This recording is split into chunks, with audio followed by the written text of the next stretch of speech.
যায় যে কিনা এখন টিভিতে কার্টুন দেখছিল, কিন্তু হঠাৎ করে সব টিভি সিগন্যাল বন্ধ করে দেওয়া হয়। আর সব দিকে শুধু একটি নিউজ ব্রডকাস্ট করা হয় যে কিভাবে একটা অজানা ভাইরাস আসার কারণে পৃথিবীতে ধ্বংসযোগ্য হচ্ছে। মানুষরা এ ভাইরাসে ইনফেক্টেড হয়ে একে অপরকে কামড়াচ্ছিল। সব মানুষরা যেন নিজেদের ঘরে সবকিছু লক করে সেফ হয়ে যায়। এখন এই বাচ্চাটা এই সবকিছু বলার জন্য তার মায়ের কাছে যেতে থাকে, কিন্তু রাস্তায় সে তার বড় বোন অ্যাবিগেলকে দেখতে পায়। আর তারা দুজন তার মায়ের কাছে গিয়ে দেখতে পায় তার মা তো আগে থেকেই টেনশনে আছে। তাদের মা তাড়াহুড়ো করে সব জিনিসপত্র প্যাক করে তাদের পিতাকে কল করতে থাকে। তাদের পিতা যে কিনা একজন পাইলট, সে ফোনে বলে যে সব দিকে জম্বি ভাইরাস দ্রুত ছড়িয়ে যাচ্ছে। তারা যেন তার ঘরে ফিরে যেতে অপেক্ষা না করে, বরং তাদের এখনই তার বাচ্চাকে নিয়ে শহর থেকে বাইরে চলে যাওয়া উচিত। যদি এতক্ষণে তারা বাইরে থেকে মানুষদের চিৎকার শুনতে পায়, তাই তারা তিনজন মিলে সাবধানতার সঙ্গে দ্রুত গাড়িতে ওঠে এবং এখান থেকে বেরিয়ে যেতে থাকে। সে বাচ্চাগুলোর মায়ের উপর আক্রমণ করে। ছোট অ্যাবিগেল ভয় পেয়ে গাড়ির নিচে চলে যায়, যেখানে তার চোখের সামনে জম্বি তার মা ও তার ভাইকে কামড়িয়ে মেরে ফেলে। যদিও সে জম্বি অ্যাবিগেলকে নোটিস করা ছাড়া সেখান থেকে চলে যায়, কিন্তু তাদের মা যে কিনা জম্বির কামড় খাওয়ার পর নিজেও জম্বিতে পরিণত হয়েছে, সে অ্যাবিগেলকে গাড়ির নিচে দেখে তাকে কামড়াতে চলে আসে। তখনই পেছন থেকে একজন এক্স সোলজার জ্যাক এসে তাদের মেরে ফেলে। সে অ্যাবিগেলকে বাঁচিয়ে নেয়। জ্যাক জানতো অ্যাবিগেলের ভাইও জম্বি হয়ে যাবে, তাই জ্যাক তাকে গুলি করে মেরে ফেলে। এখন এই ঘটনার 10 বছর পরের দৃশ্য দেখা যায়। এখন পর্যন্ত সব মানুষরা হয়তো মারা গিয়েছে বা জম্বি হয়ে এদিক ওদিক ঘুরে বেড়াচ্ছে। বড় বড় শহর এখন জঙ্গলে পরিণত হচ্ছে। এখন এই পোস্ট অ্যাপোক্যালিপটিক ওয়ার্ল্ডে জ্যাক আর অ্যাবিগেলের মতো অনেক কম মানুষ বেঁচে আছে, যারা এখন পর্যন্ত জম্বিদের থেকে বেঁচে সার্ভাইভ করে আছে। জ্যাক সেদিনের পর থেকে অ্যাবিগেলকে পালন করেছে, তাই সে অ্যাবিগেলকে বর্তমান পৃথিবীতে সার্ভাইভ করা শেখাচ্ছে। জঙ্গল থেকে পশু পাখিদের শিকার করা এবং জম্বিদের ভিড় থেকে বের হওয়া ইত্যাদি অনেক কিছু অ্যাবিগেল ধীরে ধীরে শিখছে। সেদিন যদি তার জীবনে জ্যাক না আসতো, তাহলে সে বাঁচত না। তাই জ্যাক তার পিতার সমান। এখন আজ যখন তারা ঘুমাচ্ছিল, তখন হঠাৎ জ্যাক কারো আওয়াজ শুনতে পায়। জ্যাক বুঝতে পারে এটা একটা জম্বি যে তাদের এখানে ঢুকে পড়েছে, তাই সে তার সামনে এসে জম্বিটাকে হেডশট দিয়ে শেষ করে দেয়। এখন 10 বছরের অভিজ্ঞতা হিসেবে তারা ভালোভাবে বুঝতে পেরেছে কিভাবে জম্বিরা একা নয়, বরং দল বেঁধে একসাথে থাকে। অর্থাৎ এই এলাকায় আরো জম্বি আছে, তাই তাদের যত দ্রুত সম্ভব এই জায়গা ছাড়তে হবে। আর বর্তমান পৃথিবীতে যে জম্বিগুলো রয়েছে তারা এখন আগের মতো নেই, বরং সময়ের সাথে সাথে তারা নিজেদেরকে অনেক বদলে ফেলেছে। আগে যেমন তাদের মধ্যে কোনো সেন্স ছিল না, তারা শুধুমাত্র জীবন্ত লাশের মতো চলাফেরা করত, বর্তমান জম্বিরা এর উল্টো। এখন তাদের নিজস্ব বুদ্ধি রয়েছে, যার মাধ্যমে তারা মানুষদের উপস্থিতি বুঝতে পেরে তাদেরকে খুঁজে বের করতে পারে। এদিকে অ্যাবিগেল এবং জ্যাক সেদিনের রাতটা সেখানেই পার করে দেয়। এরপর সকালে তারা তাদের সমস্ত জিনিসপত্র প্যাক করে নতুন জায়গার উদ্দেশ্যে রওনা হয়। যাতায়াতের জন্য তারা ঘোড়ার ব্যবহার করত। এবার অনেকটাই দূরে চলে যাওয়ার পর যখন তারা একটি পাহাড়ের উপর আসে, তখন তারা একজন সার্ভাইভারকে দেখতে পায়, যে কিনা এখানকার জম্বিদের থেকে বাঁচার জন্য তাদের উপর ফায়ার করছিল। এখন যেহেতু পৃথিবীতে নর্মাল মানুষ খুব কম আছে, তাই এরা তাদের সাহায্য করার জন্য উপর থেকেই জম্বিদের শুট করে মেরে ফেলতে থাকে। সাথে জ্যাক অ্যাবিগেলকে শুট করা শিখিয়েছে। আজকে সেটারই পরীক্ষা হয়ে যাবে। অ্যাবিগেল খুব মনোযোগ সহকারে তার প্রত্যেকটি টার্গেটকে শুট করে, তবে সেই জন্য শুট তখনই করে যখন জ্যাক বলবে। কিন্তু অ্যাবিগেল এখানে তাড়াহুড়া করতে গিয়ে ভুলে একটি গুলি জম্বির সঙ্গে সঙ্গে সে ব্যক্তির গায়েও লেগে যায়। জ্যাক এতে অ্যাবিগেলের উপর অনেকটাই রেগে যায়। তারা কোনো মতে এখানকার জম্বিদের মারার পর দ্রুত সেই ব্যক্তির কাছে চলে যায়। লোকটির একদম বুকের মধ্যে লেগেছে এবং এত পরিমাণে রক্তক্ষরণ হয়েছে যে তারা ব্যক্তিটাকে চাইলেও আর বাঁচাতে পারবে না। সে ব্যক্তিটি ছটফট করছিল, তাই তার এই কষ্ট সহ্য করতে না পেরে জ্যাক তাকে মেরে ফেলে। তাকে মারার পর এরা তার কার থেকে সব জরুরি জিনিসপত্র বের করে ফেলে, যে জিনিসপত্রগুলো আজকের সময় সোনার সমান। কিন্তু তারা জানে না এই লোকটির আরো সাথী আছে। আর তখনই সেখানে 3টে গাড়ি আসে। তারা তাদের সাথীর শরীরে গুলি ও তলোয়ারের দাগ দেখে বুঝতে পারে তাদের সাথীকে জম্বি না, বরং জ্যাক আর অ্যাবিগেল মেরেছে। তারা তাদের উপর গান পয়েন্ট করে সব জিজ্ঞেস করতে থাকে যে তারা এমনটা কেন করলো। এখন তাদের গ্রুপে একজন প্রেগনেন্ট মহিলা মেগান তার স্বামী ডেভিডের সাথে গাড়িতে উপস্থিত ছিল। তারা জ্যাকদের গুলি করতে চাচ্ছিল, কারণ তাদের লাগছে যে তারা এদের জিনিসপত্র লুট করার জন্য এদের একজন সাথীকে মেরে ফেলেছে। যদিও জ্যাক আর অ্যাবিগেল তাদের গান ছিনিয়ে বোঝানোর চেষ্টা করে কিভাবে তারা ইচ্ছা করে লোকটিকে মারেনি, বরং তারা তো তাকে বাঁচাতে চেয়েছিল। এছাড়া তাদের এখন এখান থেকে বের হতে হবে, কারণ আশেপাশের সব জম্বির দল তাদের বন্দুকের আওয়াজ শুনে এখানেই চলে আসছে।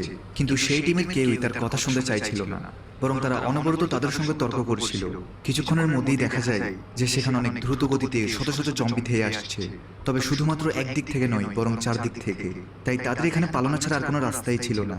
যদিও তাদের প্রত্যেকের কাছে নিজেদের সুরক্ষার জন্য হাতিয়ার ছিল, কিন্তু এত জম্বির সঙ্গে তারা সবাই মিলে পেরে উঠছিল না। তার উপর আবার এই জম্বিদের শক্তি এবং স্পিড ছিল অনেক বেশি, তাই একটি জম্বিকে আক্রমণ করতে না করতেই আরেকটি এসে ঝাঁপিয়ে পড়ে। শেষ পর্যন্ত জ্যাক আর অ্যাবিগেল ছাড়া সেই গ্রুপের ডেভিড আর মেগান বেঁচে ছিল, আর তারা 4 জন মিলে একটা গাড়িতে উঠে এখান থেকে পালিয়ে যায়, কিন্তু মাঝপথে তাদের গাড়ি বন্ধ হয়ে যায়। তবে ভালো কথা, তারা অনেক দূরে চলে এসেছে।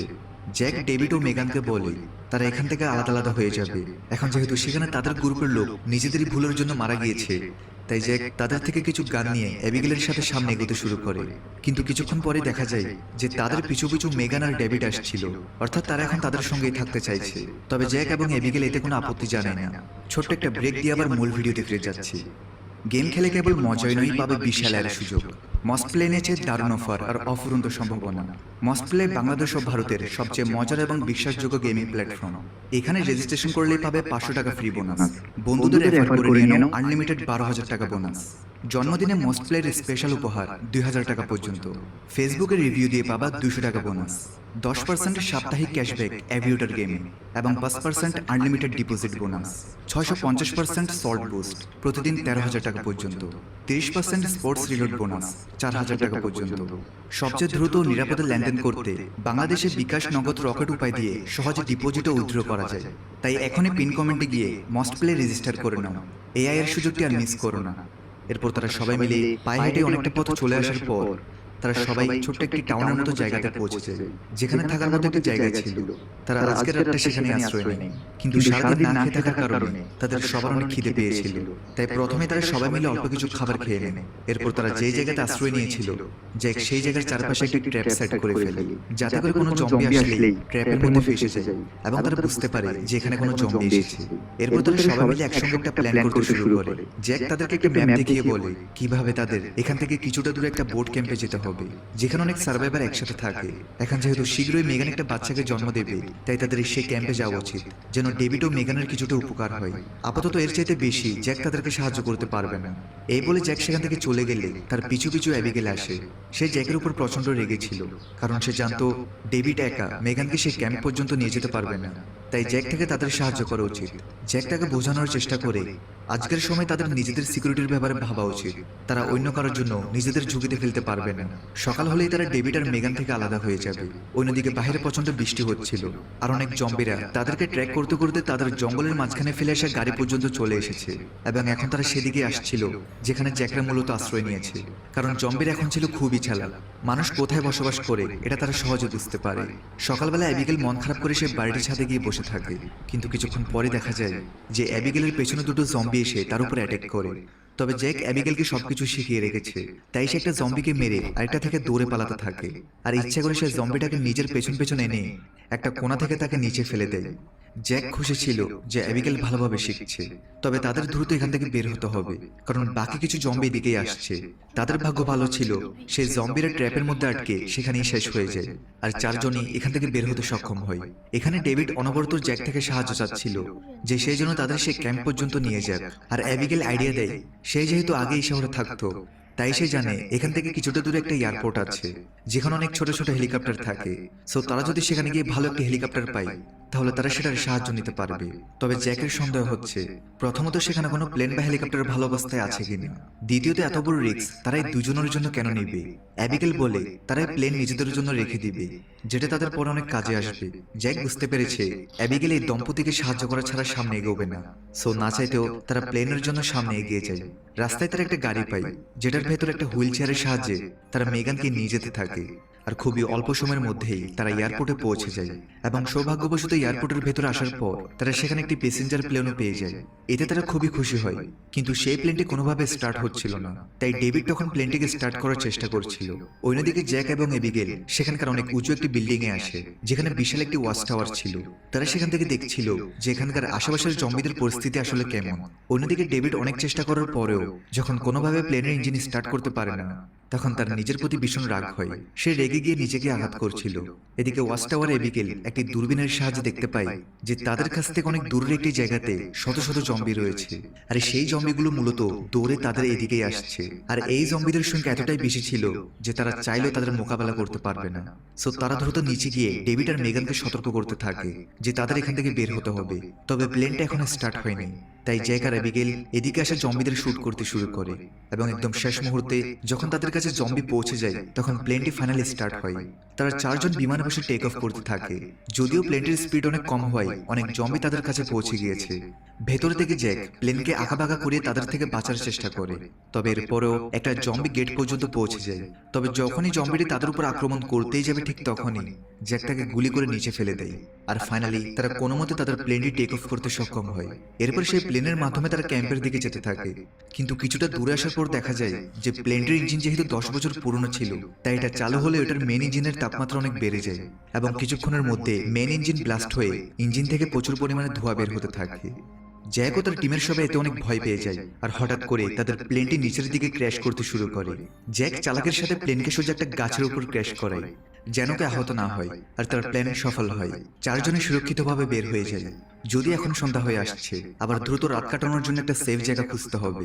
তারা একটা অ্যাবেন্ডেড ফ্যাক্টরিতে আশ্রয় নিয়ে ম্যাপটি দেখে ক্যালকুলেট করে বুঝতে পারে তাদের ক্যাম্পে পৌঁছাতে আরো 2 দিন লাগবে, অর্থাৎ বোট ক্যাম্পটি এখন অনেক দূরে।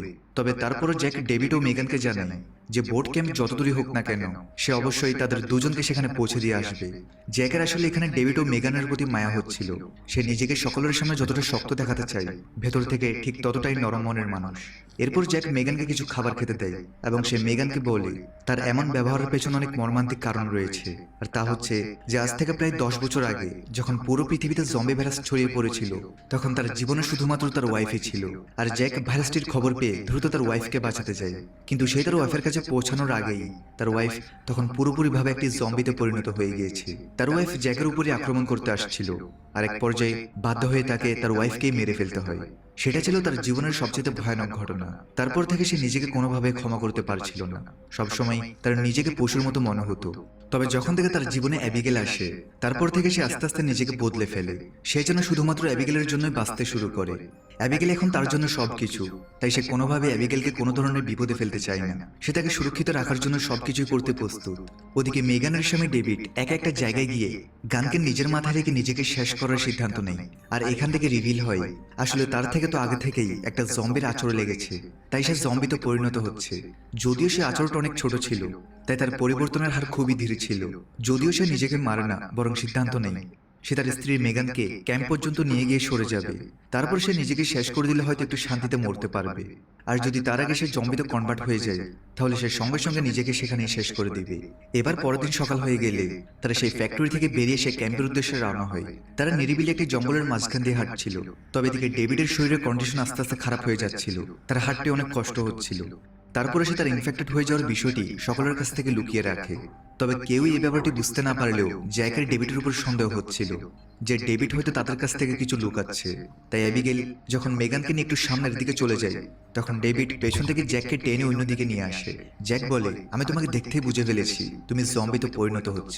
তবে ডেভিড তাকে বোঝায় যে সে কাউকে আঘাত করবে না, সে তো শুধু মেগানকে সেফ জায়গায় পাঠাতে চেয়েছিল। তাই জ্যাক তাকে একটি সুযোগ দেয়। এরপর তারা সামনে গিয়ে একটা বাড়ি দেখতে পায় যেটাতে লাইট জ্বলছিল, অর্থাৎ এখানে কেউ তো থাকে। জ্যাক প্রথমে সামনে গিয়ে সবকিছু কনফার্ম করতে থাকে যেখানে কোনো বিপদ আছে কিনা। তবে মেগানের অবস্থা দেখে অ্যাবিগেল নিজে ঝুঁকি নিয়ে এগিয়ে যায় আর বাড়ির সামনে জোরে জোরে বলে সাহায্য চায় যে তারা তাদের জন্য বিপদ নয়, তারা তো শুধু একটা রাতের জন্য আশ্রয় চাচ্ছে, কারণ তাদের সাথে একজন প্রেগনেন্ট মহিলা আছে। এটা শুনে নর্ডান নামের এক লোক গান হাতে বাইরে আসে। সে সবার সামনে একটা শর্ত রাখে, সে আশ্রয় তো দিবে, তবে তাদের হাতিয়ার বাইরে রেখে আসতে হবে। এখন জ্যাকদের কাছে এছাড়া কোনো উপায় ছিল না, তাই তারাও এই শর্তে রাজি হয়ে যায়। এরপর নর্ডান তাদের সবাইকে ওয়েলকাম জানায়। সে তাদেরকে ভেতরে নিয়ে এসে তার নিজের ব্যাপারে বলতে শুরু করে। নর্ডান জানায় সে একসময় বড় একজন সায়েন্টিস্ট ছিল, তাই তার বাড়িতে এখন ইলেকট্রিসিটি রয়েছে, আর এই জন্য তার পুরো বাড়িতে নানা রকমের জিনিসপত্র ছড়িয়ে ছিটিয়ে রয়েছে। এরপর নর্ডান তাদের সবাইকে খাবার খেতে দেয়, আর এখানকার সমস্ত খাবারগুলো ছিল অনেক দামি খাবার যেগুলো বর্তমান পৃথিবীর কোথাও নেই। আর এই সমস্ত খাবার তারা কেউই অনেকদিন যাবৎ খায়নি, তাই তারা সব এখানে পাগলের মতো খাবার খাচ্ছিল। আর খাওয়া শেষে নর্ডান তাদের জন্য অনেক দামি ড্রিঙ্কসও নিয়ে আসে। এসব দেখে তারা সব একদম অবাক হয়ে যাচ্ছিল যে পৃথিবীর এমন পরিস্থিতিতে নর্ডানের কাছে এসব কিভাবে আছে। নর্ডান বলে যে কিভাবে সে তার রিসার্চের মাধ্যমে এখন এই সমস্ত খাবার পাচ্ছে। সে তার বাড়ির ভেতরে সবকিছু উৎপাদন করে।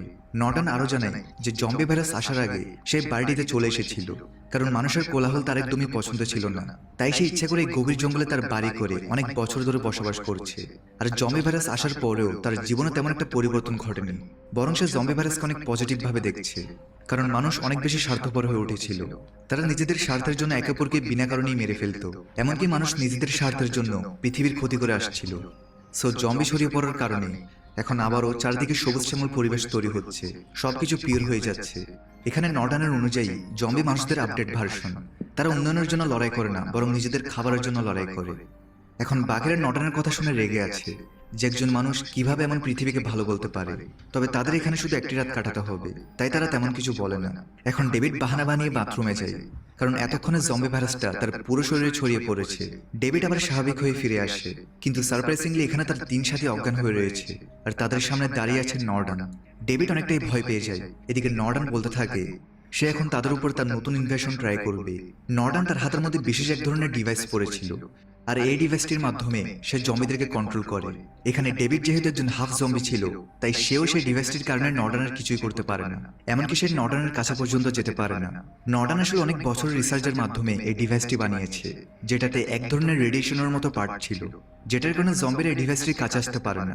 তার মানে সে এখন এটার সাহায্যে পুরো দুনিয়ার রাজা হয়ে যাবে এবং সবকিছু কন্ট্রোল করতে পারবে।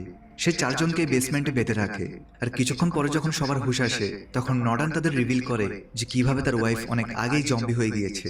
আসলে নর্ডান এখানে আসা প্রত্যেক সার্ভাইভারকে নিজের স্ত্রীকে খাওয়ায় যেন তার স্ত্রী বেঁচে থাকে, এবং নিজের স্ত্রীর উপর এক্সপেরিমেন্ট করে সেই ডিভাইস বানিয়ে ফেলেছে, যেটা দিয়ে সে এখন প্রত্যেক জম্বিকে কন্ট্রোল করতে পারবে। আর এটার সাহায্যে সে শীঘ্রই পুরো পৃথিবীতে রাজত্ব করবে। এখানে মেগান ফাইনালি জেনে যায় যে তার স্বামী ইনফেক্টেড, আর ডেভিড এ কথা সবার থেকে লুকিয়েছিল। এখন নর্ডান নিজের স্ত্রীকে কেস থেকে বের করে দেয়, আর ডিভাইসটার সাহায্যে অর্ডার দেয় যে সেই জন্য এই 4 জনের কাছে গিয়ে তাদের খেয়ে ফেলে। যদিও নর্ডান এটা খেয়াল করেনি জ্যাক আর অ্যাবিগেল ভালো ফাইটার, যার ফলে নর্ডানের স্ত্রী তাদের কামড়াতে গেলে তারা সবাই মিলে নর্ডানের স্ত্রীকে পা দিয়ে হামলা করতে থাকে। এরই মাঝে ডেভিড নিজেকে ছাড়িয়ে নেয়, আর নর্ডানের স্ত্রীকে সোজা মেরে তার সাথীদের খুলে দেয়। জ্যাক রেগে নর্ডানকে মারতে যায়, তবে নর্ডান পেছনের রাস্তা দিয়ে পালাতে সক্ষম হয়। 4 জন ফাইনালি নিজেদের জিনিসপত্র নিয়ে ঘর থেকে বেরিয়ে যেতে থাকে। লাকলি তারা বাইরের নর্ডানের গাড়ি পেয়ে যায়, যেটা নিয়ে তারা নিজেদের গন্তব্যে পৌঁছাতে থাকে। কিন্তু গাড়ির আওয়াজ শুনে অনেক জম্বি তাদের পিছু করে, আর তাদের থেকে বাঁচতে বাঁচতে একটি জায়গায় তাদের গাড়ি থামাতে হয়। তারা সবাই তখন গুলি করে জম্বিগুলোকে প্রতিরোধ করার চেষ্টা করছিল, কিন্তু জম্বিদের সংখ্যা আস্তে আস্তে এত বেশি হয়ে যায় যে এতে করে কোনো লাভই হচ্ছিল না।